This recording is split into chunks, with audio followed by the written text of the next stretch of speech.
అయిన దేవునికి మహిమ కలుగునుగాక. ప్రభును ప్రియ రక్షకుడైన యేసుక్రీస్తు నామంలో సహోదరి సహోదరులైన వారందరికీ నా హృదయపూర్వకమైన వందనాలు తెలియచేసుకుంటున్నానండి.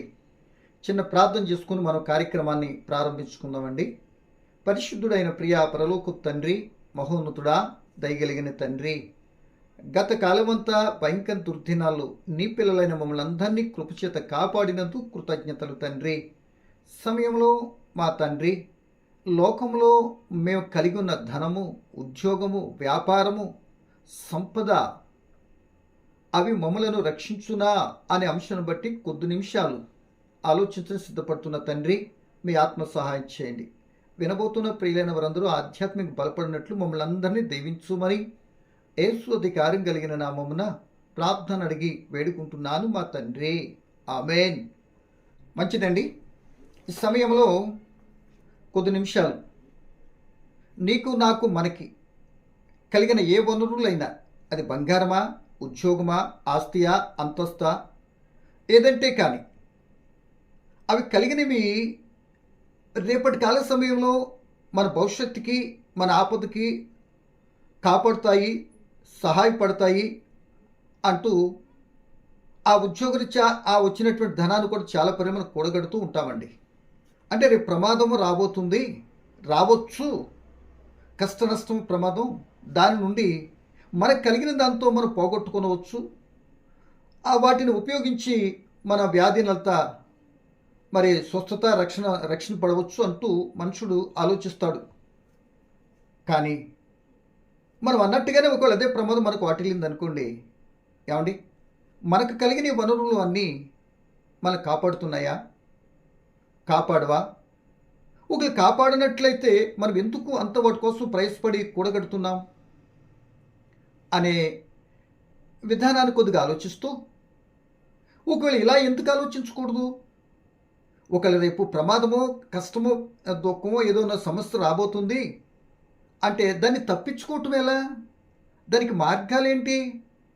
అలా తప్పించుకున్నటువంటి సమస్యలో పడకుండా నేను ఉండాలి అంటే ఏం చేయాలి అనేది ఆలోచించటం మానేసి, మనం సంపాదించుకున్నది ఏదైతే ఉందో అదే రక్షిస్తుంది అనుకొని చాలామంది భ్రమలో వెళ్ళిపోతున్నటువంటి చాలామంది ఉంటున్నారండి. ఈరోజు ఆ పరిస్థితులకు ఒకసారి ఈ మాటలు బట్టి విని పరిస్థితులు ఎలా ఉన్నాయో చెక్ చేసుకొని అనేక మంది జీవితంలో ముందుకెళ్ళటానికి నీకు నాకు ఎంతో ఉపయోగకరంగా ఉంటే ఈ మాటలు కొన్ని నేను జ్ఞాపకం చేస్తున్నానండి. మహాజ్ఞాని సొలొమోను గారు ఒక మాట చెప్పారండి. ఆ మాటని చూడండి. రెండవ అధ్యాయము 21వ వచనాన్ని చదువుతున్నానండి. 2వ అధ్యాయము ప్రసంగి 21వ వచనమండి.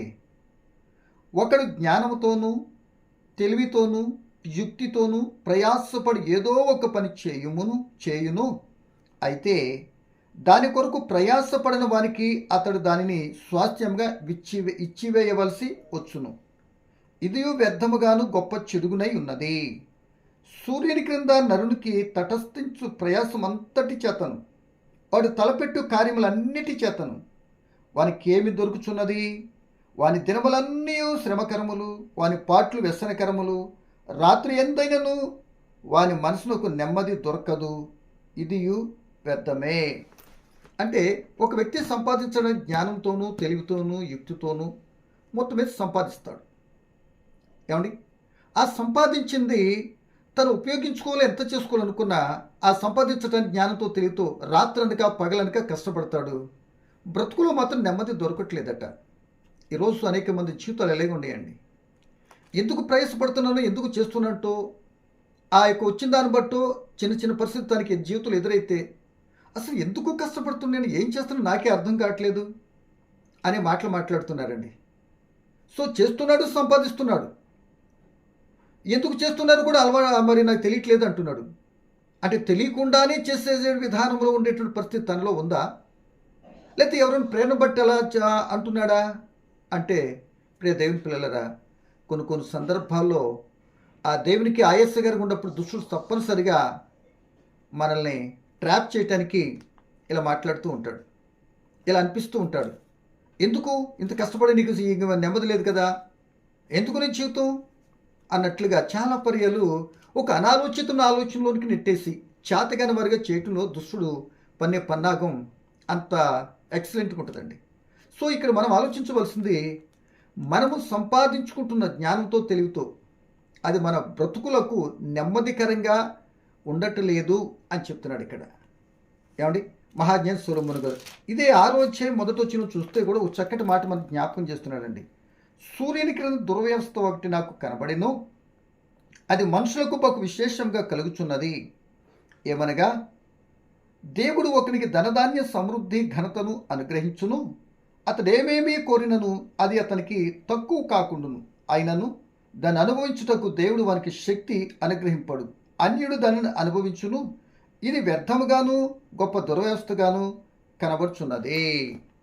అంటే ఒక్కొక్క వ్యక్తికి అంటే దేవుడు ఏమేమి అడిగినా ఇస్తున్నాడట.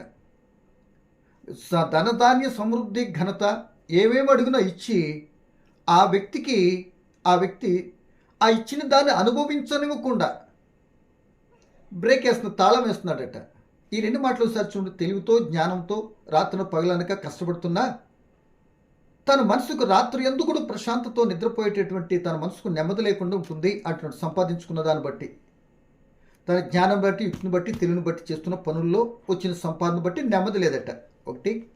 ఇక్కడ మరొక రకంగా దైవికంగా కూడా దీన్ని ఆలోచిస్తే, దేవుడి దగ్గరికి నాకు ఇది కావాలి అది కావాలంటే ధనధాన్య సమృద్ధి ఘనత ఇస్తున్నాడట. అది చాలలేదనుకుంటే నువ్వేమేమేమైతే కోరుకున్నా అన్నీ కూడా ఇస్తే తాళం మాత్రం దేవుడి దగ్గర ఉంచుకుంటున్నాడట. అంటే వాటిని అనుభవించడానికి అవకాశం ఇవ్వట్లేదట. ఈరోజు లోకంలో కూడా ఈ పరిస్థితి చాలా ఇదిగా ఉంటుందండి. అనేక మంది ఎన్నో రకాలుగా లోక సంబంధిక సంపద అంతా కూడా కట్టుకుంటారు. సో వాళ్ళని ఏదో తక్కువనో లేకపోతే మీరు సంపాదించుకుని అసూయతో మాట్లాడుతున్నాడనో, చేతగాని వాళ్ళు ఇలాగే మాట్లాడతారనో అలా అన్యతగా భావించకండి. అలా అది ఒకవేళ నువ్వు కలిగి ఉన్నావు అని అంటే తద్వారా దాన్ని అనుభవించేటటువంటి శక్తి కూడా నీకు కావాలి కదా. దేవుడు అంటున్నాడు, నీకు కలిగి ఉండటానికి నా అనుమతి లేకుండా ఏది లేదు, నువ్వు గుర్తింపు లేదు కనుక ఇదిగో నీకు ఇచ్చిన దాన్ని బట్టి, నువ్వు అడిగిన దాన్ని బట్టి ఇచ్చాను, దాన్ని అనుభవించడం మాత్రం నీకు అవకాశం ఇవ్వను అంటున్నాడు. నిజమే, చాలామందికి 7 అంతస్తులు బిల్డింగులు ఉంటాయి, రకరకాలైనటువంటి ఆస్తుపాస్తులు, కట్టల కట్టలు ధనం ఉంటుంది. ఏమండి, చక్కగా వివాహాలు కార్యక్రమం చేస్తే స్వీట్స్ చేసేందుకు తినడానికి అవకాశం ఉండదు కదా. ఎందుకు? షుగర్. డబుల్ కట్లు, దివాన్ కట్లు ఎన్నో ఉంటాయి కొందరికి. ఆ మెత్తను పరుపుల మీద పడుకునే ఛాన్స్ లేదు కదా. ఆ దాని మీద పడుకునే షుగర్ వచ్చేస్తాయి. చెక్కేసి పడుకో అన్నట్లుగా సలహాలు ఇస్తారు డాక్టర్స్. చక్కటి పెద్ద పెద్ద బిల్డింగులు కడుతూ ఉంటాం, మంచిది. కానీ ఒక్కనాడైనా పైకి ఎక్కేటటువంటి శక్తి లేదు చాలామందికి. సో ఇవంతా మరి ఎందుకు సంపాదించుకుంటున్నట్టు, ఎందుకు కావాలని కోరుకున్నట్టు అంటే ఇదే దుర్వ్యవస్థ మనిషి జీవితానికి అంటున్నాడు మహాజ్ఞాని సొలొమోను గారు. ఇప్పుడు ఈ మాటను బట్టి ఆలోచిస్తే ఏ వ్యవస్థలో ఉన్నావు? దుర్వ్యవస్థలో ఉన్నావా, లేతే నీకు ఉన్న కలిగిన దాన్ని బట్టి తృప్తిపడే విధానంలో ఉన్నావా అనేది కూడా గమనించుకోవాలి. ఇప్పుడు నేను చెప్పబోయేది ఏంటంటే, మనకి కలిగినటువంటి పరిస్థితి అనుభవించలేని స్థితి అయితే ఉపయోగం లేనిదిగా కనబడుతుంది. ముందుగా మాట్లాడుకున్న మాట అయితే నువ్వు ఎంతో కష్టపడి చేస్తున్న నీ బ్రతుకు నెమ్మది లేకుండా కూడా చేస్తుంది. మరి ఇట్లాంటి వ్యక్తులను ఏమనాలి? జ్ఞానవంతులు అనాలా ఏమండి అనే సంగతిని కొందరు వ్యక్తుల ద్వారా కొన్ని విషయాలు, మరికొన్ని సంఘటనలు మనం ఆలోచన ప్రయత్నించేద్దాం.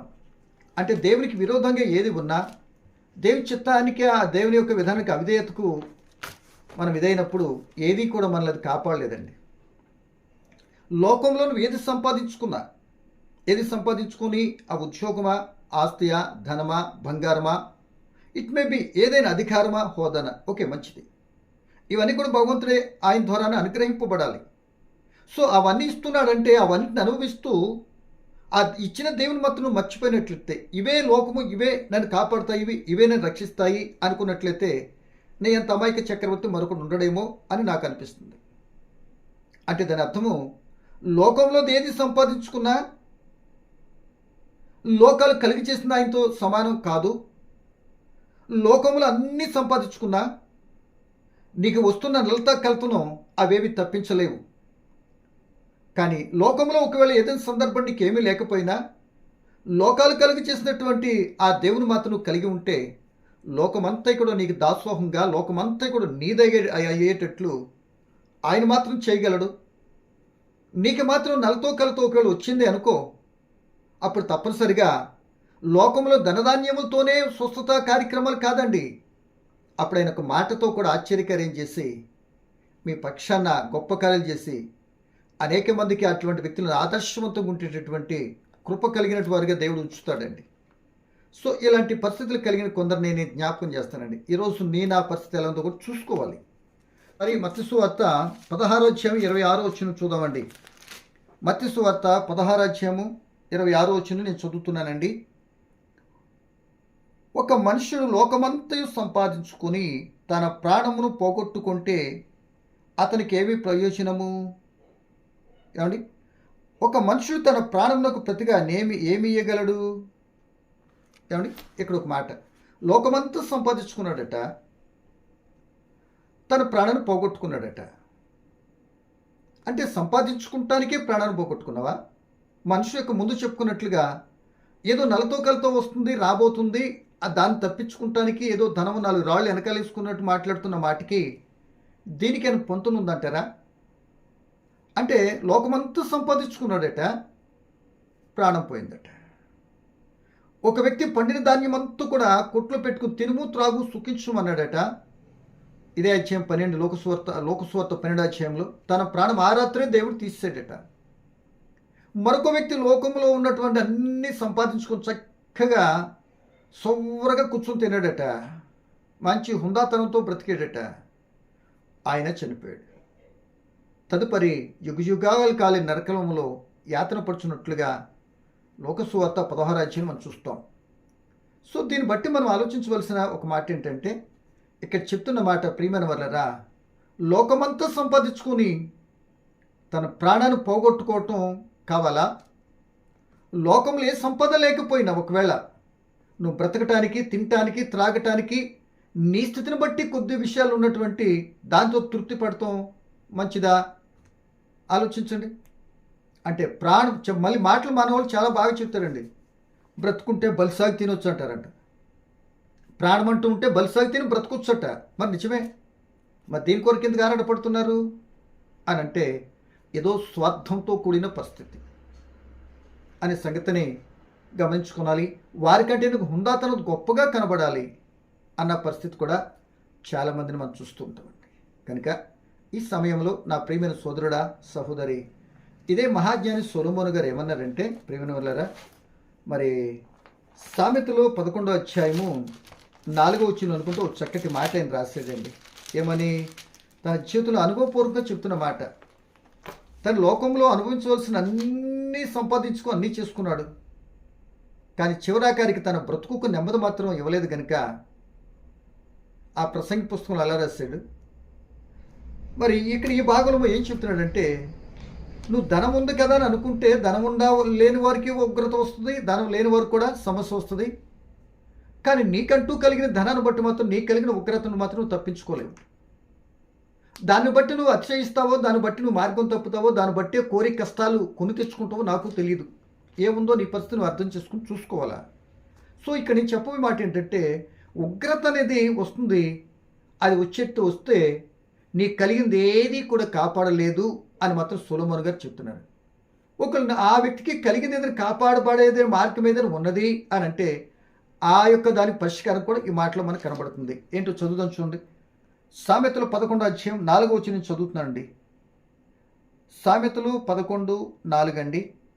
ఉగ్రత దినమందు ఆస్తి అక్కరకు రాదు, నీతి మరణము నుండి రక్షించును. నీతి నీతి నీతి అంటే దాని అర్థము, నీతి అంటే దేవుని నమ్మటమే, పరిపూర్ణమైన విధానంలో దేవుని నమ్మటమే నీతి. ఎలా అంటే అబ్రహాము దేవుని నమ్మెను, అది అతని నీతిగా ఎంచబడ్డది.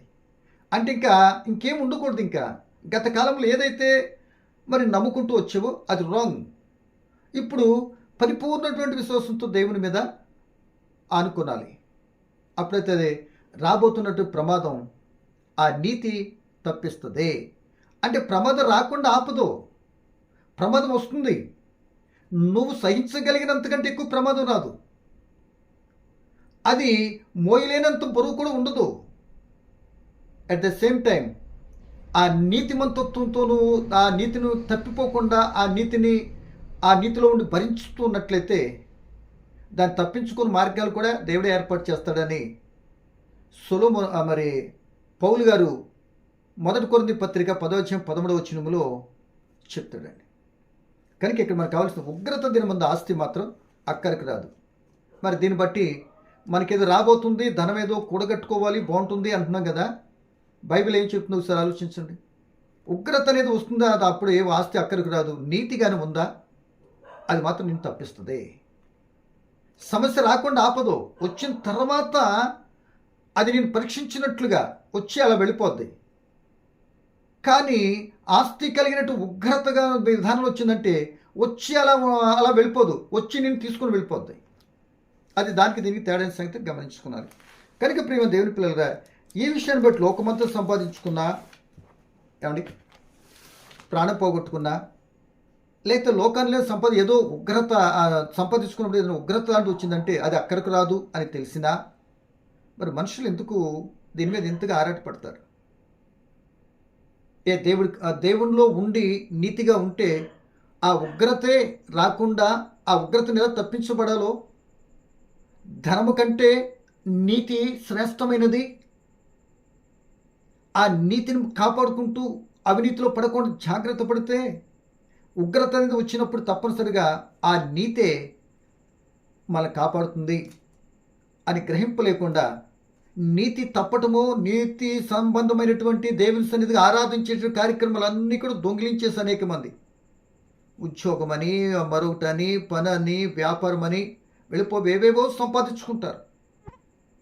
ముందు చేసే వాగ్దానం వేరు, తర్వాత నడిచే నడక వేరు, ముగింపుకి వెళ్ళేటప్పటికి అనేక విషయాలు గందరగోళమైపోతున్నాయి. కరెక్ట్ కాదు. ముందు ఏ విధంగా అయితే నువ్వు దేవుని చిత్తాన్ని బట్టి అనుసరించావో ఆ భాగంలో ఉంటున్నావా?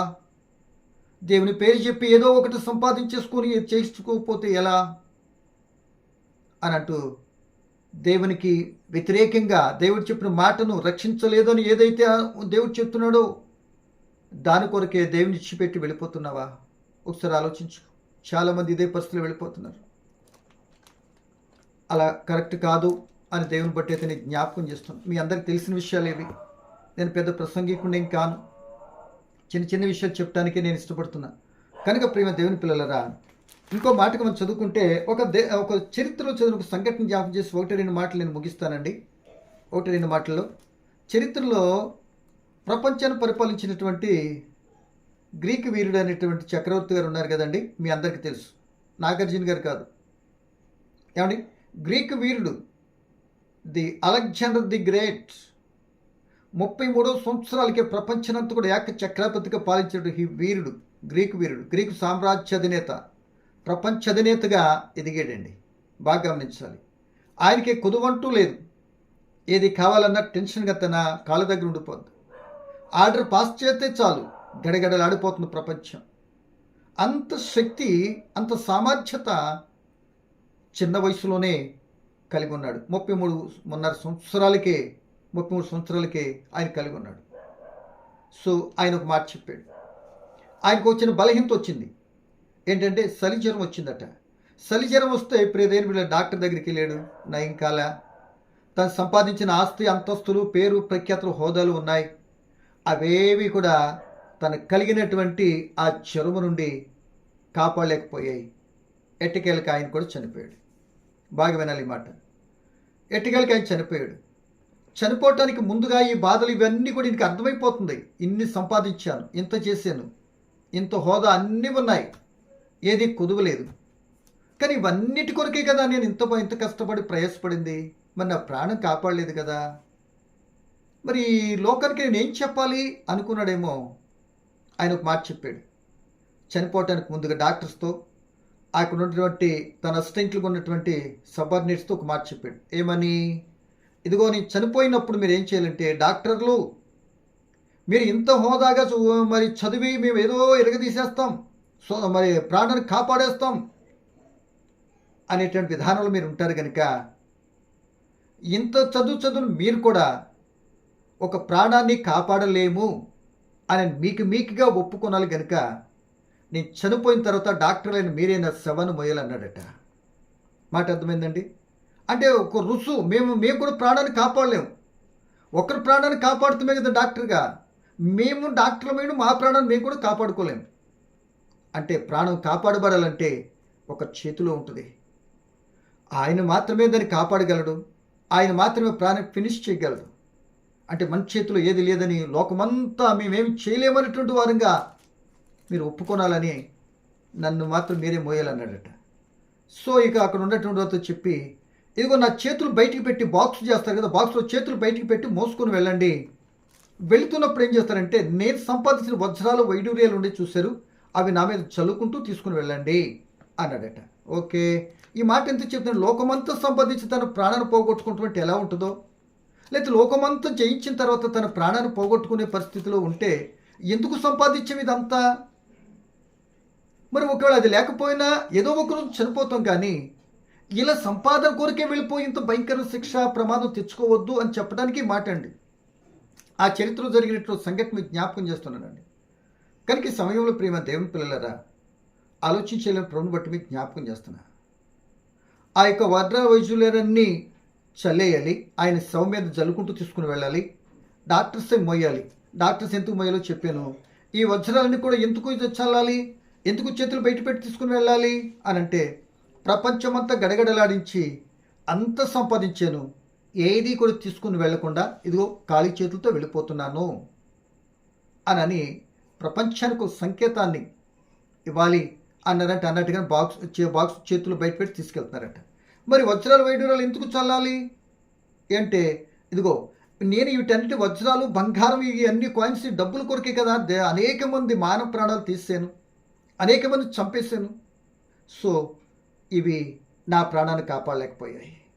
ఎందుకు ఇవి నా మీద చల్లుకుంటూ తీసుకెళ్ళండి, నేను ఏది కూడా తీసుకుని వెళ్ళట్లేదు అని ప్రపంచానికి ఒక సంకేతాన్ని పంపించినట్లుగా అలెగ్జాండర్ గ్రేట్ ద్వారా మనం గమనిస్తున్నాం. అది చరిత్రలో జరిగిన ఒక సంఘటన, రాజుగారి యొక్క విధానం. సో దీన్ని బట్టి మనకి ఏమర్థమవుతుందంటే, మన లోకంలో ఏది సంపాదించిన ఏమి తీసుకున్నాడు సరికదా. ఒకటి, దీని కొరకు మనం ఎంతో హెచ్చించి మనం ఏదో దేవునికి, దేవుని పరిస్థితులకు, దేవుని చిత్తానికి అవిధేయతగా మన లోకంలో సంపాదించాలనుకుని ప్రయత్నం చేస్తే అవేవో రేపు రోజున రాబోతున్న కష్టము నష్టం కలిసి ఇవన్నీ కూడా కాపాడితే కదా మనం కూడగట్టుకున్నట్లుగా అమాయకంగా చేసుకుంటూ ముందుకెళ్తే, ఇదిగో ఈ పరిస్థితి నుండి ఆలోచించమని దేవుని వాక్యం జ్ఞాపకం చేస్తుంది. ఏమని? అవేవి నిన్ను కాపాడలేవు, అవేవి నిన్ను రక్షించలేవు, అవన్నీ కూడా నీకు కావాలి అని, నువ్వు ఏదో కొంచెం క్షేమంగా బ్రతుకుతావని దేవుడు నీకిస్తే వాటిని బట్టి దేవుని విడిచిపెడితే లోకంలో అంతా కూడా పోగేసుకుని ఎంత పోగేసుకున్నా లోకము దాని ఆశ గతించిపోద్దని చెప్తుంది కదా బైబిల్. అనే సంగతిని మనం గమనించుకోవాలని ఈ మాటను బట్టి నేను జ్ఞాపకం చేస్తున్నాను. కనుక లోకమంతా సంపాదించి ప్రాణం పోగొట్టుకున్నాడు, లోకమంతా జయించి తన ప్రాణాన్ని పోగొట్టుకున్నాడు, కాపాడలేకపోయింది అనే సంగతిని మనం గమనించాలి. సో ప్రియమ దేవుని పిల్లలరా, మరి దీన్ని బట్టి మనం ఏం చేయాలంటే, మరేం చేయాలి అంటే, నీకున్నటువంటి నీ ప్రాణం పోకృతమే, నీకు ఏదైతే ధనమో దశకమో ఏదైతే ఉందో, ఒకవేళ అక్రమ సక్రమ నాకు అనవసరం, కానీ సక్రమతే ధన్యుడివి, అక్రమైతే తప్పనిసరిగా అక్రమకారులు దేవుని రాజ్యాన్ని వారసులు కారని సంగతి మన బైబిల్ అయితే స్పష్టంగా చెప్తుంది. ఇప్పుడు మీరు ఎలా చెప్పేస్తున్నారంటే, ఇప్పుడు అలా అంటే ఈ రెండు రకాలుగా సంపాదించే తత్వం లోకంలో ఉంది కనుక నీ సంపాదన ఏదో నీ అంతరాత్మను అడిగితే నీకు చెప్పేస్తుంది, నేను చేసేదో నన్ను అడిగితే నాకు చెప్తుంది, ఎవరు తీర్పు తీర్చని అవసరం ఇక్కడ లేదు అని వాక్యాన్ని బట్టి గ్రహించాలని ప్రభుని బట్టి జ్ఞాపకం చేస్తున్నా. చూడండి, ఒక మాట చూస్తే మహాజ్ఞాని సొలొమోను గారు మరి ఏమంటున్నారంటే, సామెతలో 11వ అధ్యాయము 4వ వచనం, అది 10వ అధ్యాయము 7వ వచనము చూడండి ఒకసారి. 10వ అధ్యాయము చూడండి, 10వ అధ్యాయము 9, 10వ వచనం అండి. 9వ అధ్యాయము 10వ వచనం చదువు చూడండి. దేవుని యందు భయభక్తులు కలిగి ఉండుటయే జ్ఞానమునకు మూలము, పరిశుద్ధ దేవుని గుర్చిన జ్ఞానము తెలివి వివేచనకు ఆధారమగును. అంటే ఇక్కడ చెప్తున్న మాట ఏంటంటే, నీ సంపద అంతా కూడా ఏం చేయాలండి? జ్ఞానం సంపాదించుకోవాలి. సంపద అంతా ఏం చేయాలి? జ్ఞానాన్ని కొనుక్కోవాలని దేవుడు చెప్తున్నాడండి. చూడండి ప్రియమ దేవుని పిల్లలరా,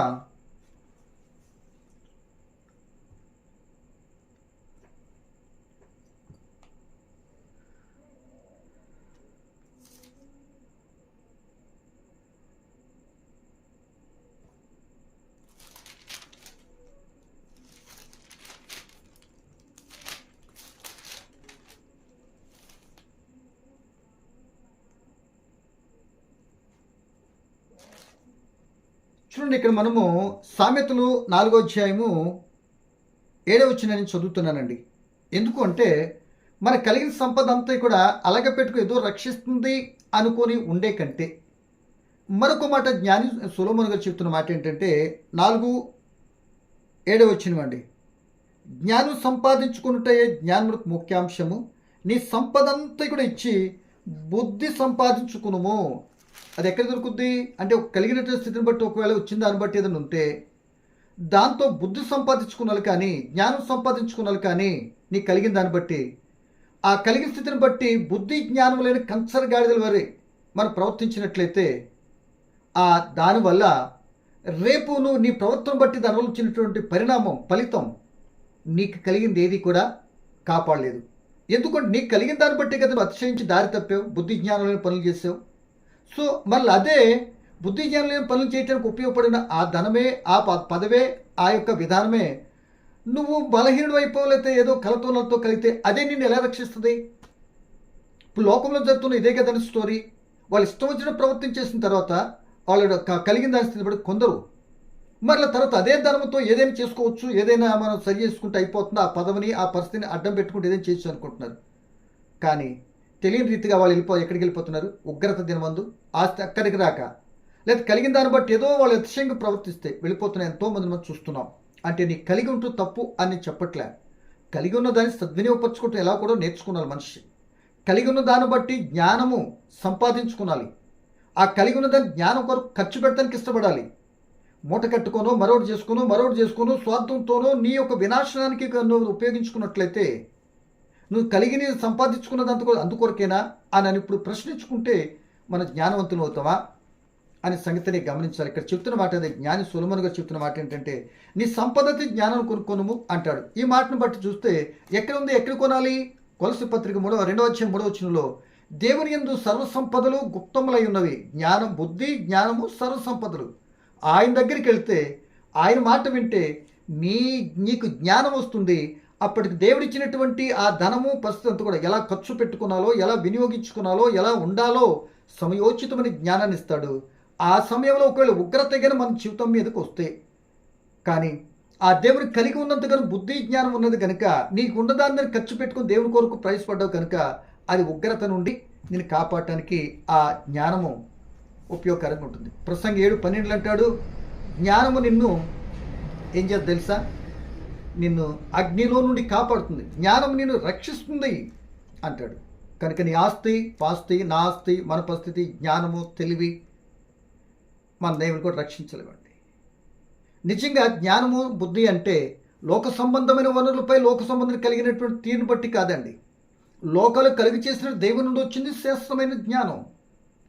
ఆ జ్ఞానము లోక సంబంధం ఏదో తెచ్చుకుని దాని మీదనే జ్ఞానవంతుడనే కంటే అది దేవుని కొరకు ఉపయోగించి నీ జీవితానికి దేవుని జ్ఞానం సంపాదించుకుంటే అంతకంతే శ్రేష్టమైన మరి విషయము మరొకటి లేదని ప్రభుని బట్టి నేనైతే జ్ఞాపకం చేస్తున్నా. ఈ విషయం పౌలు గారికి అర్థమైంది కనుక లోకంలో తనకున్న పరిస్థితులు అన్నీ కూడా విడిచిపెట్టుకున్నాడు. మనుషులను చంపటమే తనకు ప్రాణాధారము.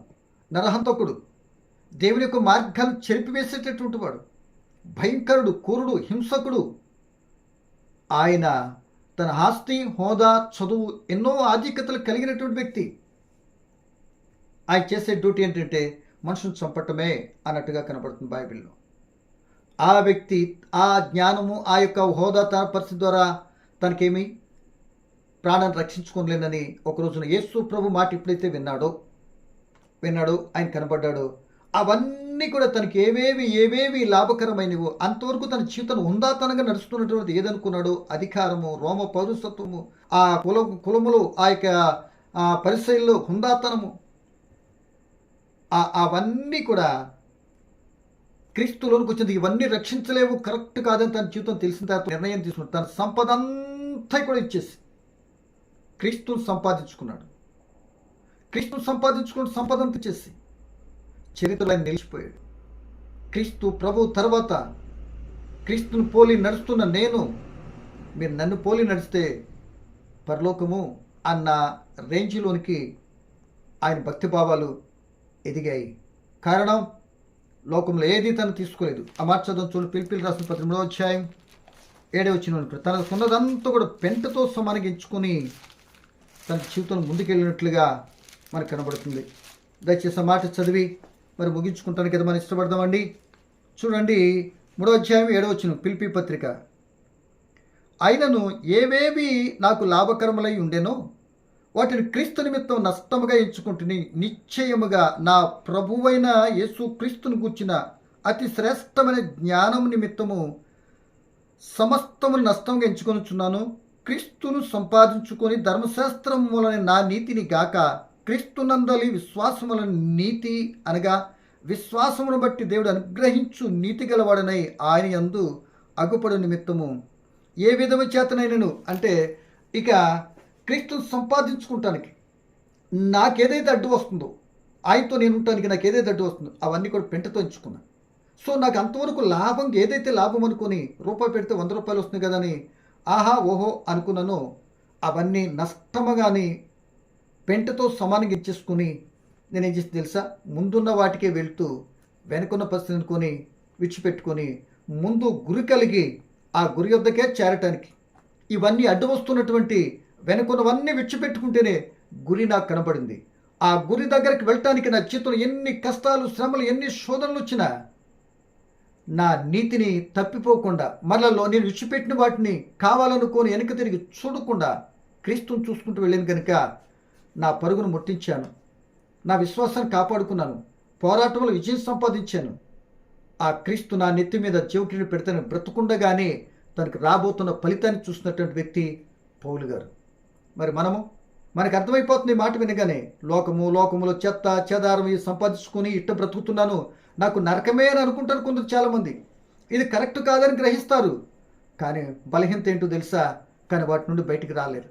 వీటన్నిటి యొక్క తప్పుల నుండో ఈ యొక్క అక్రమ సంపాదన నుండో అక్రమైన పరిస్థితుల నుండో శరీర సంబంధమైన సంఘటనల నుండి బయటకు వచ్చేస్తే ఆనందమేది, సంతోషమేది, డబ్బులేయి అని అంటూ దానిలోనే తెలుసుండి కొనసాగుతున్నటువంటి వారిలారా ఒకసారి ఆలోచించండి. అది మన జీవితాలకి చాలా ప్రమాదం. ఇప్పటికే జరగని సంఘటనలు జరుగుతూనే ఉన్నాయి, అయినా సరే కళ్ళు తెరని వ్యక్తులుగా ఉండట్లయితే పౌలు గారు నీకు నాకు చెప్తున్న మాట ఏంటి తెలుసా, నాకు ఏవేవైతే లాభకరమో ఆనందకరం అనుకుంటున్నాను వాటిని పెంటతో సమానంగా ఎంచుకున్నా. అది వేస్ట్ అని విడిచిపెట్టి వెళ్ళిపోయింది, నాకు ఎందుకు అది అని అంటూ తన జీవితంలో ఓ చక్కటి పాట అని చెప్తున్నాడు. అలాగే జక్కయ్య గారిని తీసుకున్నా, అక్రమ సంపాదనతో మంచి హుందాతనంతో పేరు ప్రఖ్యాతులు ఉన్నట్టున్నాయి. కానీ ఎప్పుడైతే యేసు ప్రభుని కలిగి ఉన్నాడు, యేసు ప్రభు మాట మీద యేసు ప్రభు తన ఇంటికి వచ్చాడు, తన కుటుంబం అంతా కూడా ఏ డబ్బు ద్వారా రక్షణ రాకుండా ఉన్నాడో, ఏ డబ్బును కలిగి ఎంత బ్యాడ్ నేమ్గా ఉందో ఆ బ్రతుకంతా కూడా యేసు వచ్చిన తర్వాత అవన్నీ కూడా విడిచిపెట్టుకొని క్రీస్తునే కలిగి రక్షించబడిన వ్యక్తిగా నీకు నాకు సాక్ష్యం చెప్తున్నాడు. లోకంలో అంతకుముందు పోగేసుకున్నాడు, తెలియలే. క్రీస్తుతి చెప్పిన తర్వాత అవన్నీ 4 గంటలు ఎవరు కావాలి ఇచ్చేసాడు. ప్రియదేని బిడ్డలారా, ఎవరికి ఏది పంచాలని పంచేసాడు. చివరి మొదట్లో ఏ విధంగా అయితే క్యారేజీ పట్టుకుని ఉద్యోగానికి వెళ్ళాడో అదే స్థితి మరలా వెళుతూ ముందుకు సాగిపోయినట్లుగా కనబడుతుంది. అంటే దేవునితో నడవటానికి ఏదైతే అడ్డు వస్తుందో అవన్నీ విడిచిపెట్టుకుంటేనే మనం ముందుకెళ్తాం, లేదు అంటే జీవితం ఆలోచించదగ్గ విషయం. కనుక ఈ సమయంలో దేవుని పిల్లలారా, మరి కలుగుతున్న స్థితిని బట్టి ఉన్నటువంటి దానిని బట్టి అతిశయిస్తావో, దేవునికి దూరం అవుతున్నావో, లేకపోతే అవి రక్షిస్తానులే, నాకేంట్లే కొంత డబ్బు ఉంది, నాకేంట్లే ఆస్తి ఉంది, పొలం ఉంది, పర్వాలేదమ్మా మా జీవితానికి ఒక 10 ఎకరాలు ఉంది, పర్వాలేదమ్మా కొద్ది అది ఉంది ఇది ఉంది అన్నట్టుగా చిలక పలుకులు లాంటి పలుకుతున్నావేమో. అది ఉండటం వాస్తవమే, నీకు మంచిదే, అది అవసరతకే ఉపయోగపడదు, మంచిదే. కానీ నెలతో కలతో వచ్చిందంటే అది మాత్రం నేను రక్షించలేదు. ఎందుకంటే రక్షించే దేవుని విడిచిపెట్టి ఆ దేవుని ప్రేమతో నేను ప్రేమించిన వనరు మీద ఆధారపడ్డావు, కానీ ఆ దేవుని మీద అటువంటి నమ్మకం లేకపోతే నీకు కలిగిన ప్రతి ఏది కూడా రక్షించలేదని ప్రభువుని బట్టి జ్ఞాపకం చేసుకుంటూ ఈ మాటలైతే మరి నేను ముగించడానికి ముందుగా మనం విన్నాం కదా, మనకు కలిగిన ఏ పదవి పరిస్థితులు ఏమి రక్షించలేవండి. వాటి వైపు చూడకండి. ఇలా రక్షిస్తాయని యోధా గారు కూడా ధనము వల్ల ఏదో బ్రతికేయచ్చు అనుకుని యేసు ప్రభువు నమ్ముకొని ఉరిపెట్టుకు చనిపోయాడు. ఆకాను కూడా ఏదో వస్తుందిగా బంగారపు కడియాలనుకొని ఆ యొక్క హాయి పట్టణంలో ఏది ముట్టకూడదంటే తెచ్చుకొని ఇంట్లో పెట్టుకుని ఇశ్రాయేల్ అందరికీ మరి భయంకర శిక్ష కారణమై ప్రాణాలు పోగొట్టుకున్నట్లుగా తన పిల్లలందరూ కూడా రాళ్ళతో కూడా చంపబడినట్లుగా మనం చూస్తున్నాం. వద్దండి ప్రియదైన బిడ్డ, నీతితో కూడా కొంచెం శ్రేష్టంగా ఉంటాను ప్రయత్నించింది, అది నిన్ను కాపాడితే నన్ను కాపాడుతుంది. ఒకళ్ళు ఇంకా అక్రమంగా ఏదో రకరకాలుగా ఉన్నటువంటి అయితే నువ్వు క్రీస్తులో నీతి లేనిటువంటి విధానం సాగుతున్న గుర్తెరిగి ఇప్పటికైనా దేవుని చిత్తానికి అనుకూలంగా మారి ఆయన కొరకు బ్రతికి మన క్రైస్తవులను పరలోకం కొరకు బ్రతకలు కానీ లోకంలో చెత్తా చెదారం కొరకు బ్రతికేసి ఇవన్నీ కూడా దేవుడి ఆశీర్వాదాలు, దేవుడు నాకు ఇన్ని ఎకరాలు ఇచ్చాడు అనేటువంటి భ్రమలో బ్రతకండి. ఒకళ్ళు అవన్నీ చిన్ని దారి తప్పుకోమని చెప్పాడు దేవుడు. ఏమండి, అవన్నీ ఇవ్వటం కారణంగా నీకు నువ్వు మంచిగా బ్రతకమని ఇచ్చాడు కానీ వాటి నుండి తప్పిపోతే ఎలా? ఏమండి, ఉద్యోగం ఇస్తే కొందరు కనపడరు, మరో రకం కార్యక్రమాలు జరిగితే కనబడరు, వ్యాపారం వస్తే కనబడరు, లేకపోతే ఏదైనా పనులు ఒక ప్రత్యేకమైన పనులు వస్తే సన్నిధిలో ఉండరు.